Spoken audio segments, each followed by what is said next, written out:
What's up, guys? Welcome to Heroes Avenue. My name is Darren, and I have returned. I've been gone due to COVID. Yes, Ami got me, but I'm here. I'm alive, and it wasn't. It was. I had like mild symptoms, but I didn't go to the hospital at all. I was just in bed, isolated, and I am back, and I'm ready to make some videos. So one thing I want to talk about today is the Flash movie and Spider-Man: No Way Home, just because Spider-Man and the Flash are both exploring the multiverse, and the Spider-Man movie was a great movie. It was a huge hit. I watched it about 3 times. I might have gotten COVID there, to be honest, by going to the movie so many times. But there's a lot of similarities with Spider-Man: No Way Home and what we are going to see in the Flash movie, and I felt it was a good idea to make a video on what the Flash movie can learn from Spider-Man: No Way Home.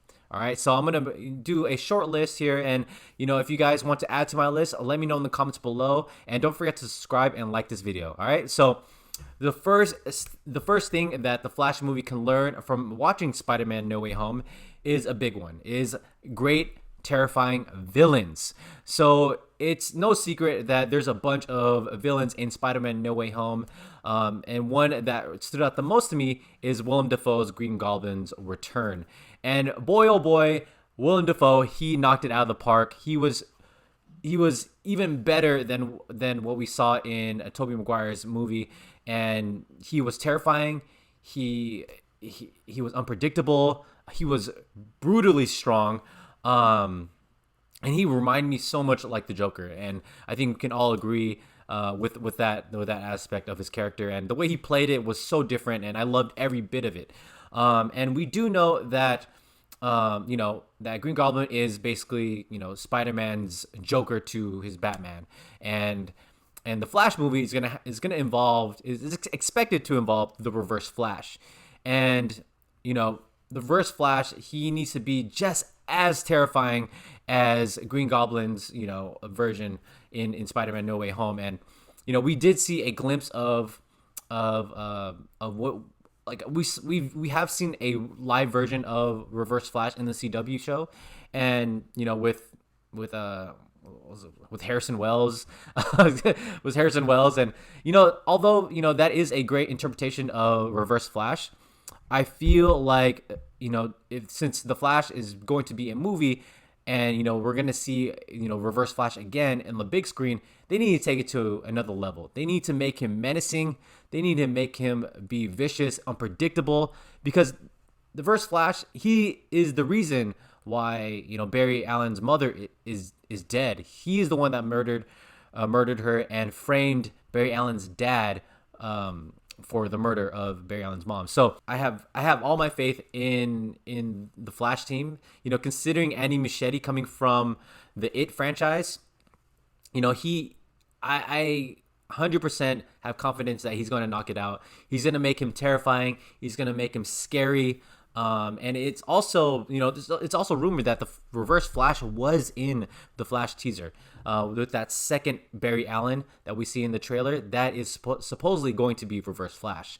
So I have a feeling this movie is going to be super unpredictable, and I have a good feeling that Andy Muschietti is going to kill it when it comes to depicting Reverse Flash in the Flash movie. And I think he's going to knock it out of the park, and I think he's going to nail it.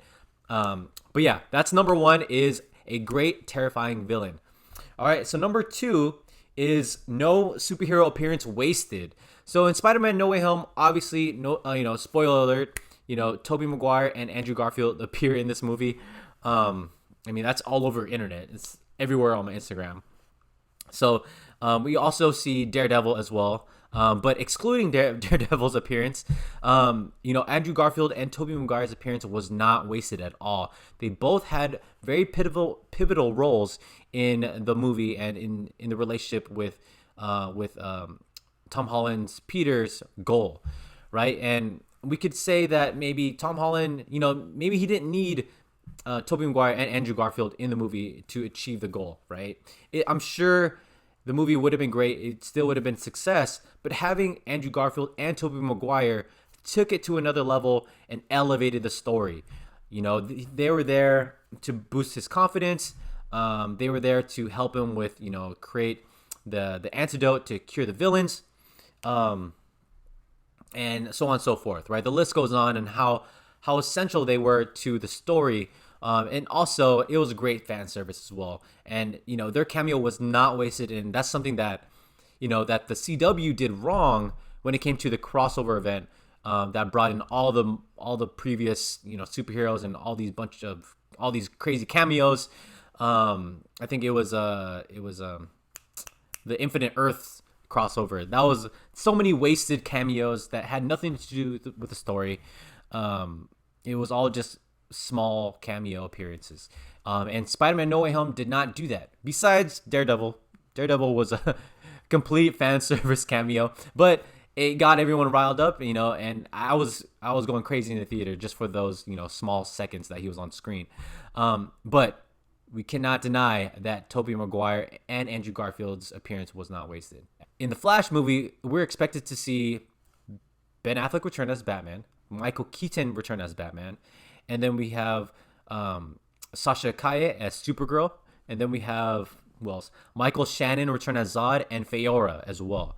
And I think that's it. I don't know if I'm missing anyone else. There could be more. There's also rumored to have Wonder Woman to appear in this movie as well, and possibly Aquaman, maybe.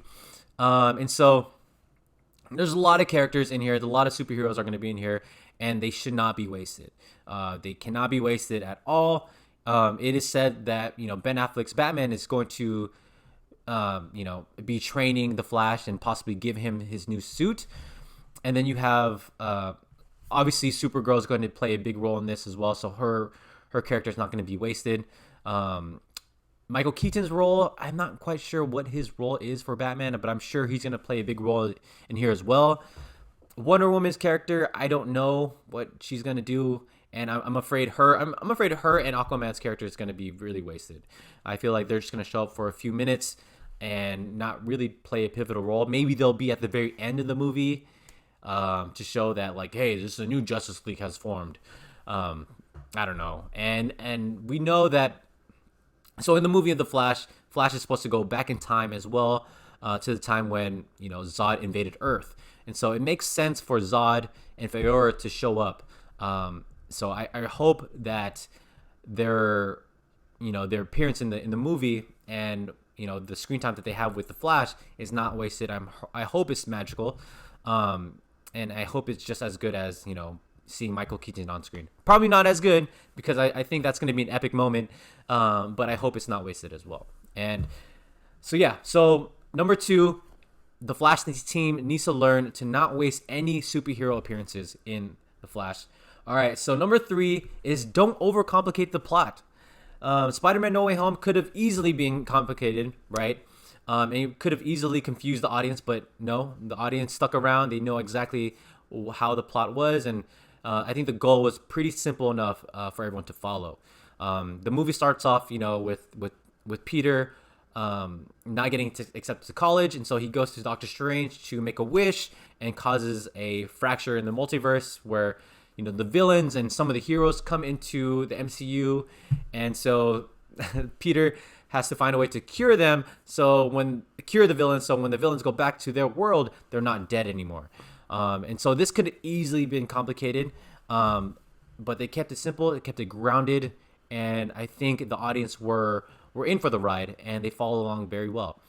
And so with the Flash movie, it could also be just as complicated. I mean, Barry Allen's going to go back in time to save his mother from being killed from Reverse Flash, and alongside that, there's a lot of things changing in the DCU.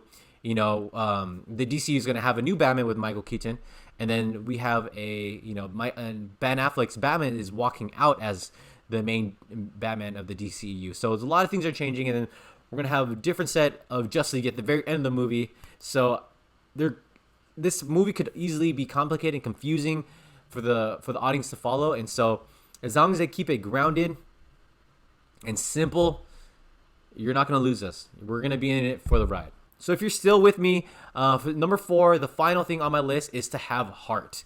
In Spider-Man No Way Home, it definitely had heart. I mean, for those that don't know what heart means, it could also be translated as determination, courage, and hope in the film. And how Spider-Man No Way Home did this? Well, there's a point in the film where, so spoiler alert, Aunt May dies, and this breaks Peter Parker's heart as well as the audience's, and it leaves everyone in tears.